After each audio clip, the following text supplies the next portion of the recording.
This is the CBS Evening News.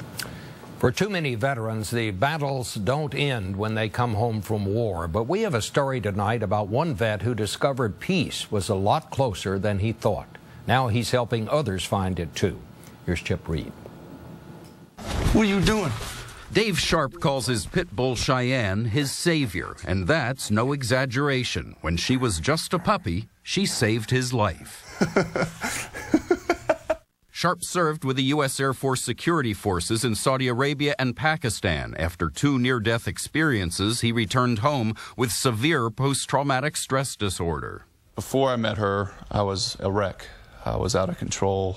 I would start fights for no reason. Deeply depressed and filled with rage, he decided to end his misery with his pistol. Cocked it back, put it right in my mouth, and I sat there and I cried for about a minute or two. And I was this close to pulling the trigger. That's when Cheyenne, who was then 6 months old, came to his rescue. She came up behind me and she licked my ear. And she gave me this look of, what are you doing, man? Like, who's gonna let me sleep in your bed? Listen, if you take care of me, I'll take care of you. Good girl. Sharp realized at that moment he had something to live for, but he didn't stop there. He decided that what saved him might save others like him. So he started Pets to Vets, now known as P2V, an organization that has put dozens of injured veterans together with their own 4-legged saviors, dogs and cats. P2V makes sure it's a good match, provides training, even pays for the pet's health insurance.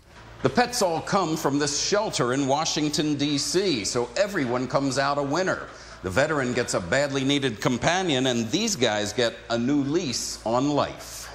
Marine Sergeant Jimmy Childers lost a leg to a roadside bomb in Afghanistan that also left him with traumatic brain injury. He was prone to angry outbursts until P2V paired him with Titus. It just gives me all the answers that I want to calm me down. Childers looked into getting a dog trained to work with the disabled, but was told it would take more than a year. Anyway, he says that's not what he needed. And I don't need a dog to grab my prosthetic leg. I don't need that. Titus gives him what he does need.